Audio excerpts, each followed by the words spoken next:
우리가 지금 이제 팔복 말씀을 6주에 걸쳐서 시리즈로 설교를 한다 말씀을 드렸고, 오늘이 3번째 주일이죠. 마태복음 5장 3절부터 우리 팔복의 말씀을 봐요. 다시 리뷰해 볼까요? 3절에 있었던 첫 번째 복이 뭐였는가 하면, 심령이 가난한 자는 복이 있나니 천국이 저희 것이며, 천국은 우리의 힘으로는 도저히 가지 못하니까 우리가 마음을 비워서 온전히 하나님한테 맡긴다요. 그러면 하나님이 우리를 천국으로 인도하실 거라는 거죠. 심령이 가난하다는 말은 우리의 영혼이 하나님의 도움 없이는 들어갈 수 없다는 것을 인정하는 것을 말해요. 두 번째, 애통한다 그랬는데 왜 운다 그런 말이죠. 왜 울어요? 무엇 때문에 울어요? 우리의 죄 때문에 울어요. 우리의 죄가 너무 많아서 도저히 하나님 곁에 갈 수 없어요. 죄는 하나님과 우리 사이의 거리를 점점 더 멀게 만들어요. 그래서 우리가 애통하면서 하나님께 죄를 잡아가면 하나님께서 우리를 위로해 주신대요. 위로라는 의미가 뭐라 그랬죠? 가까이 오게 한다는 거예요. 하나님이 우리를 가까이 오게 한다.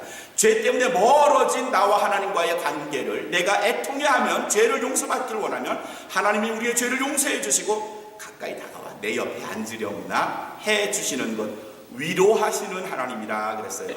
세 번째는 뭐였죠? 마음이 온유한 자가 복이 있다고 했어요. 마음이 온유한다는 말은 뭐예요? 어떤 의미라 그랬어요? 우리의 마음이 강팍해요, 못됐어요, 내 중심적이고요, 이런 마음이 성령의 변화를 받아서 성령이 우리를 감동시키고 성령의 사람이 되서 예수님을 닮아가는 그런 마음을 가짐으로 인해서 우리가 하늘의 땅을 유산으로 물려받을 수 있는 하나님의 자녀가 되는 권세를 얻게 된다. 성령의 감동을 받는 거예요. 그게 온유한 마음이에요.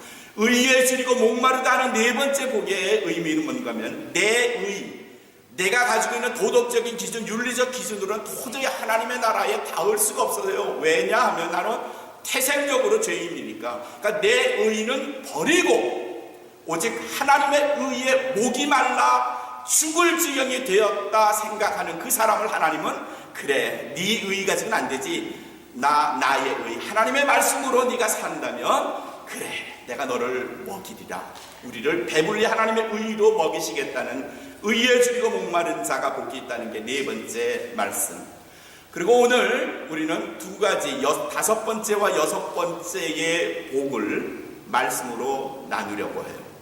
오늘의 7절에 있는 5번째 복이 뭔가 하면, 긍휼이라는 단어가 히브리어, 성경에 써있는 히브리어로는 라카힘이라는 말이에요. 라카밈이라는 건 뭔가 하면, 아기가 어머니의 태를 가르고 나왔을 때에 어머니는 자기의 태를 가르고 나온 그 아이, 자기에게 고통을 준 그 생명에 대해서 미워하거나 증오하지 않고 오히려 그 어미의 생명을 바치서라도 자기가 낳은 그 태의 생명을 보살펴주고 아끼고 사랑한다 하는 그 사랑이 라크밈이에요. 그 사랑이 너무 귀해서 어머니는 그 생명을 위해서, 자기가 낳은 생명을 위해서 자기가 스스로 그 아이를 보호하고 죽을 수 있을 정도로 사랑하는 거예요. 그래서 성경 구약에서는 그것을 인간을 넘치는 사랑으로 우리를 사랑해 주시는 하나님의 사랑이 라카밈이에요. 그게 긍휼이고, 이 긍휼이라는 말이 영어에서 mercy 이렇게 쓰는데, 이건 성경 한국말로 번역을 자비라는 말로도, 사랑이라는 말로도, 긍휼이라는 말로도, 또 하나 불쌍히 여긴다라는 말로도 번역을 해요. 라카밈, 하나님이 우리를 사랑하신다, 자비를 베푸신다, 우리를 불쌍히 여기신다 하는 말이에요. 근데 얼뜻 보면 긍휼한 자는, 긍휼을 한다 하는 말과 세 번째 복인 온유한 마음을 갖는다는 게 비슷해요. 근데 온유한 마음은 성령이 우리를 변화시키는 우리의 마음의 상태를 말하는데, 긍휼하는 건요, 어떤 상태가 아니라, 사랑이라는 상태가 아니라 사랑을 하는 것을 말해요. 실천하는 것을 말해요. 아유, 우리 최 집사님 밥도 못 먹고 불쌍해, 이렇게 생각하는 건 온유한 마음일 수 있지만 긍휼하다는 말은 뭔가 하면 우리 최 집사님 밥도 못 먹었으니까 불쌍해 내가 라면을 끓여줘야지. 그리고 끓여주는 것, 이게 긍휼이에요. 긍휼.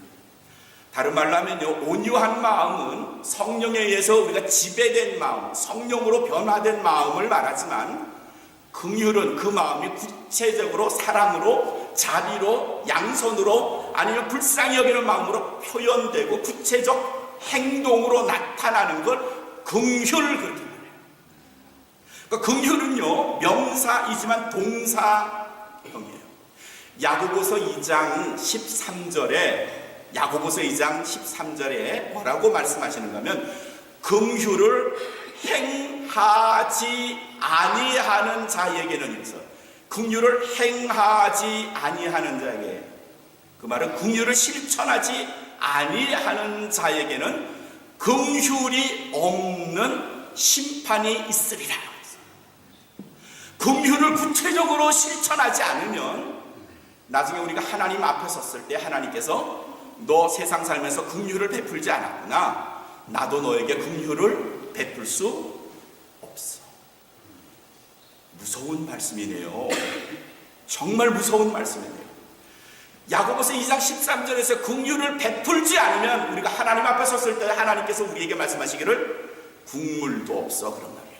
노긍휼, 긍휼이 없으면요 노스, 무슨 말이에요? 국물도 없어요. 국물도 없어요. No mercy, no soup. 긍휼을 베풀지 않으면 하나님 앞에서 우리는 국물도 없는 거예요. 그러니 관념적으로 긍휼을 하려고 하지 마시고요, 손과 발로 긍휼을 베푸셔야 돼요. 누가복음 10장 30절에 예수님이 여러 유대인들 앞에서 사랑이 뭔지, 긍휼이 뭔지를 설명하셨어요. 그러면서 비유를 들었죠. 어떤 사람이 여리고로 가다가 강도를 만나서 춥게 해서 피를 흘리고 의식을 잃고 저체온증으로 점점 피가 쏟아지고 죽을 지경이 됐어. 근데 거기에 그 옆을 세 사람이 지나갔어요. 레위 사람이 지나갔고요, 그 다음에 대제사장이 지나갔고요, 또 세 번째가 누구? 사마리아 사람이 지나갔어요. 긍휼 혹은 사랑, 불쌍히 여기는 마음을 설명하라 그러면, 그 이야기를 좀 해달라고 하면 제일 잘할 사람이 누굴까요? 대제사장이 제일 잘할 것 같아요. 날마다 사랑, 하나님의 사랑, 긍휼, 불쌍히 여겨야 합니다, 이렇게 말할 것 같아요. 레위 사람도요, 성전에서 일하는 사람이거든요. 제사 드리는 사람이에요. 율법을 잘하는 사람이에요. 아마 그도 제사장 못지않게 사랑은 이렇게 하는 겁니다, 자비를 베푸세요, 이웃사랑을 불쌍히 여기세요, 이렇게 말할 줄 아는 사람이에요. 긍휼에 대해서 가장 무식한 사람이 누군가 하면 사마리아 사람일 거예요. 근데 예수님은 강도 만난 사람의 이웃이 누구냐 했을 때 대답이 누구예요? 정답이 뭐예요? 사마리아 사람이에요.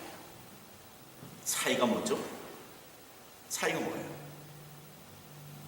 긍휼한다, 사랑한다, 자비를 베푼다, 아니 불쌍히 여긴다는 이런 말들은 관념적으로 머릿속에서 상상하고 알고 기억하는 그런 의미에서 사랑도 아니고 자비도 아니고 불쌍히 여기는 마음도 아닌 거예요. 그건 구체적으로 우리의 손과 발을 통해서 나타날 때, 다른 사람에게, 이웃에게, 어려움을 당한 사람에게 구체적으로 나타날 때 비로소 힘을 갖는 거죠. 머릿속에 사랑 아무 힘이 없어요. 아무런 영향력을 못 미쳐요. 자비, 불쌍한 마음, 안 됐네, 불쌍하네, 네, 그거 아무것도 아니에요. 그 마음을 가졌다면 구체적으로 뭔가를 하셔야 돼요. 그래서 야고보가 말씀하시기에 너희가 다른 사람을 긍휼히 여기는, 그래서 그 긍휼을 구체적으로 행하지 아니하면 너 하나님 앞에 섰을 때 국물도 없어.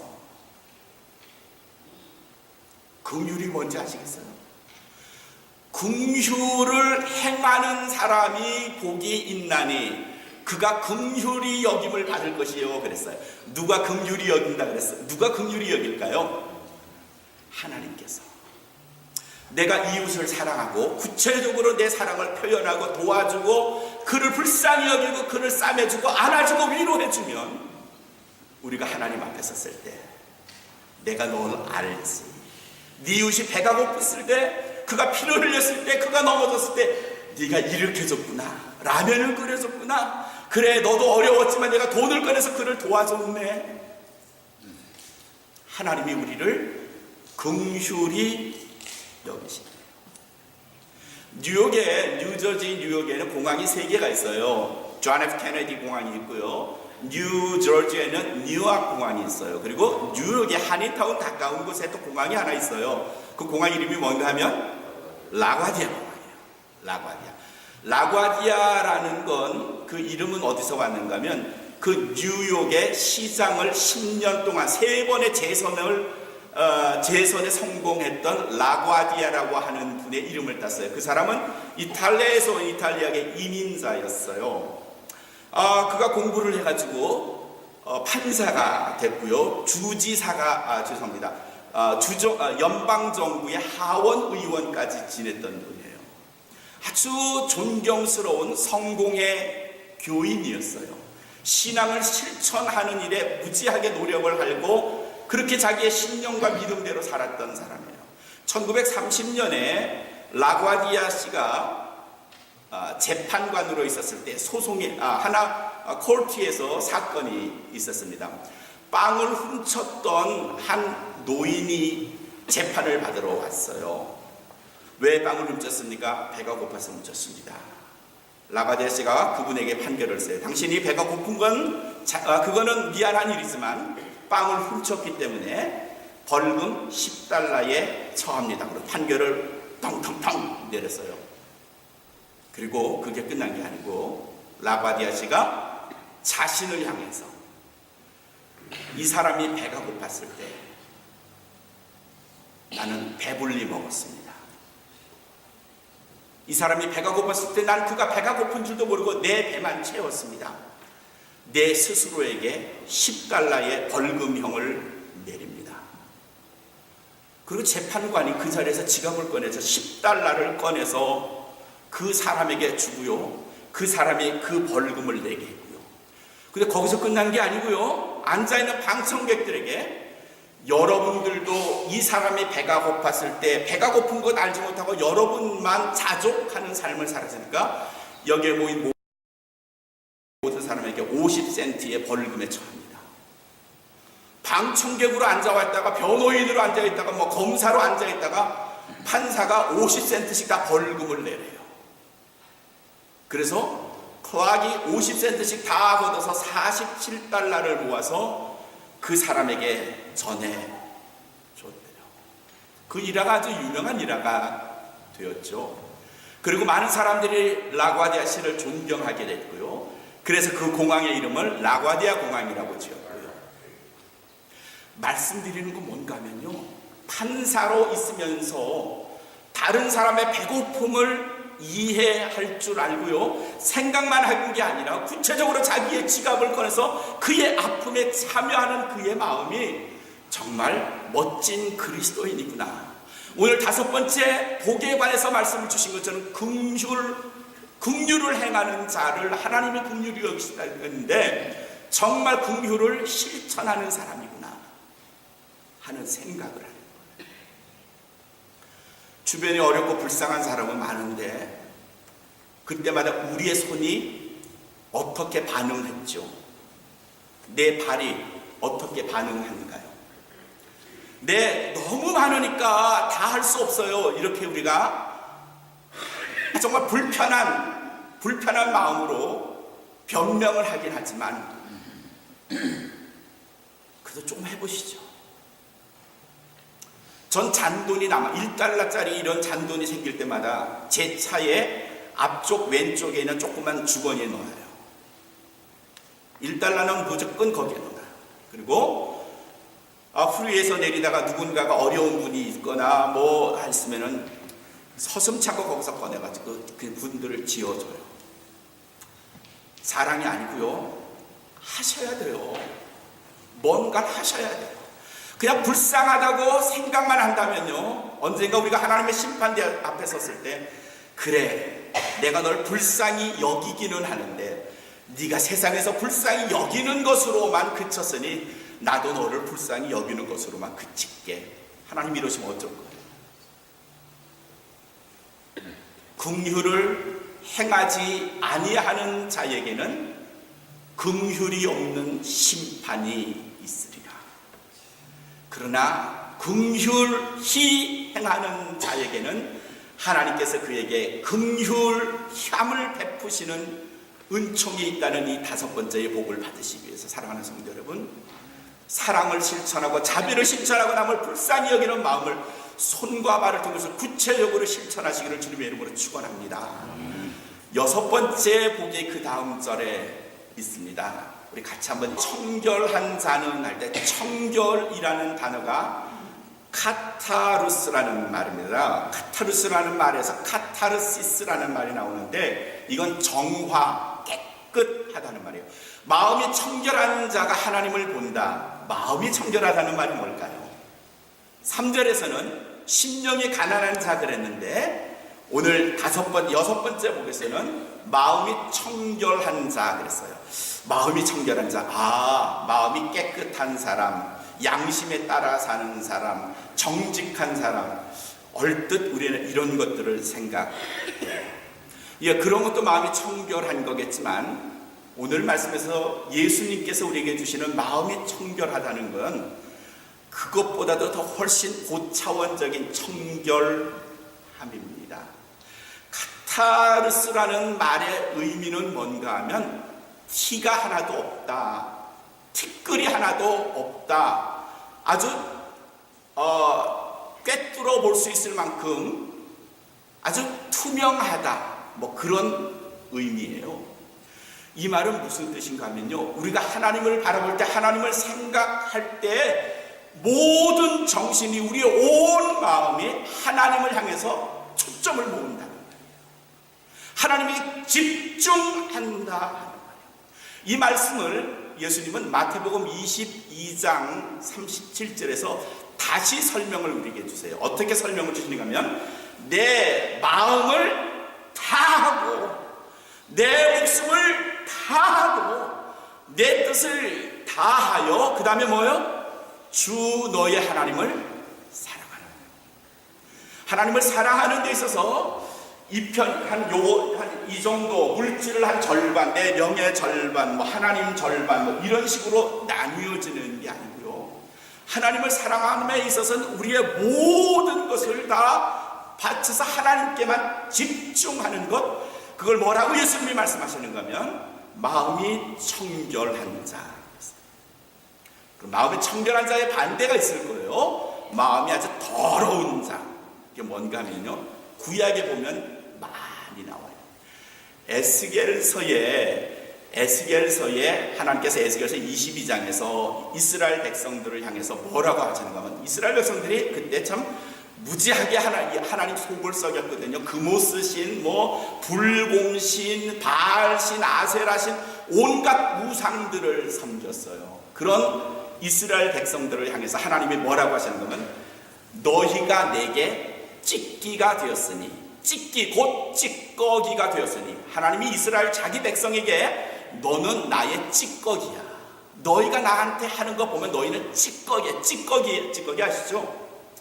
찢기가 되었으니 내가 너희를 예루살렘 한가운데에 모아, 그 한가운데에 하나님께서 풀무를 두신다고요. 그 풀무 속에 너희를 집어넣고 불을 붙여 너희를 불살라 녹여내시겠다. 내 분과 노로, 내 노와 분으로 너희를 그 풀무 가운데 모아서 내가 너희를 불태우고 녹여버리겠다. 이스라엘 백성들이 하나님을 향하는 그의 마음이 청결한 게 아니고요, 온갖 찌꺼기들로 가득 찼으니까 그 찌꺼기 가득한 것으로는 하나님을 바라볼 수가 없어요. 그래서 하나님은 그들에게 내리는 벌이 뭔가 하면, 내 노와 분으로 너희를 풀무 속에 집어넣고 불을 붙여 너희를 녹여버리리라. 무서운 하나님의 말씀이네요. 마음이 청결하지 못하고요, 찌꺼기가 가득한 거예요. 스마트폰 요즘 쓰시죠? 핸드폰에 보면 거의 카메라 기능이 다 있단 말이죠. 카메라로 멋있고 예쁜 아름다운 사진을 찍으려면요, 거기 앞에 있는 렌즈를 깨끗하게 해야 돼요. 그렇죠? 렌즈에 김치찌개 먹은 국물이 거기에 묻어 있고요, 지문이 묻어 있고요, 이래가지고는 아무리 아름다우고 멋진 풍경을 찍으려 해도 아니요, 나온 사진에는 김치 국물 그 찌꺼기가 거기에 있고요, 내 지문이 묻어 있고요. 렌즈를 깨끗하게 닦아야 돼요. 여자분들 아침에 화장하시는데 거울이 깨끗해야 내 모습을 제대로 볼 수가 있어요. 거기가 물 튀겨서 더럽고 하면요, 오물이 가득하면 그 거울로 내 얼굴을 잘 못 봐요. 하나님을 볼 때, 하나님을 바라볼 때 내 마음에 청결하지 않으면, 깨끗하지 않으면 하나님을 보지 못한다는 말씀이죠. 하나님을 보라보는 여러분의 마음이 어때요? 호세아서 7장 8절에서는 이런 이스라엘 백성들, 하나님을 바라보기는 하지만 그 마음에 온갖 오물로 가득하고 우상으로 가득한 그 백성들의 마음을 뒤집지 않은 전병 그랬어요. 전병은 다른 말로 빈대떡이에요. 빈대떡 아시죠? 쫙 해가지고 프라이팬, 벌겋게 달구어진 프라이팬에 빈대떡을 탁 위에 뿌렸어요. 한 1, 2분 지나면 밑은 노릇노릇하게 익는데 그 위는 어때요? 여전히 허연 밀가루예요. 이스라엘 백성들의 영적 상태, 그들의 마음을 하나님은 뭐라고 비유하시는가 하면, 너희는 뒤집지 않은 전병, 빈대떡. 그 마음을 하나님을 바라본다고요? 못 보죠.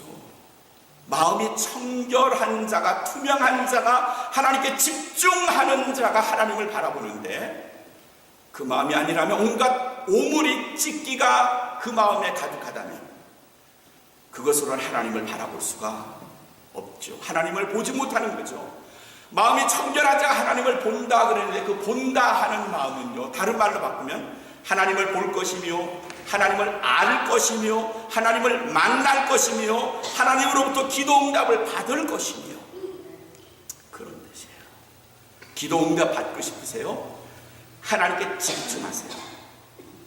하나님께 집중하세요. 그분의 모습을 보고 싶어요? 그들의 말씀을 듣고 싶어요? Concentrate your mind, your spirit on God. 하나님의 마음에 우리의 모든 것을 쏟아 집중해야 하나님을 만날 수 있다. 그런 말이죠.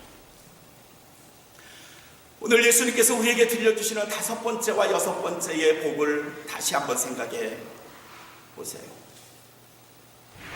우리가 긍휼을 베푸는, 사랑을 실천하는 마음이 없으면 언젠가 하나님 앞에 섰을 때 하나님도 난 널 몰라, 난 너에게 긍휼을 베풀 수 없어, 난 너를 구해줄 수 없어, 이렇게 말씀하시기 전에 사랑하는 성도 여러분, 우리의 손과 발을 통해 구체적인 사랑이, 긍휼이, 자비가, 불쌍히 여기는 마음이 이웃에게 나타나시기를 주님의 이름으로 축원합니다. 더불어서 하나님을 보고 만나고 그분의 음성을 듣고 그분으로부터 기도 응답을 받고 싶으시다면요, 우리의 마음을 맑게 만드세요. 깨끗하게 닦으세요. 온갖 찌끼를 다 벗어버리시고요, 하나님에게 집중하세요.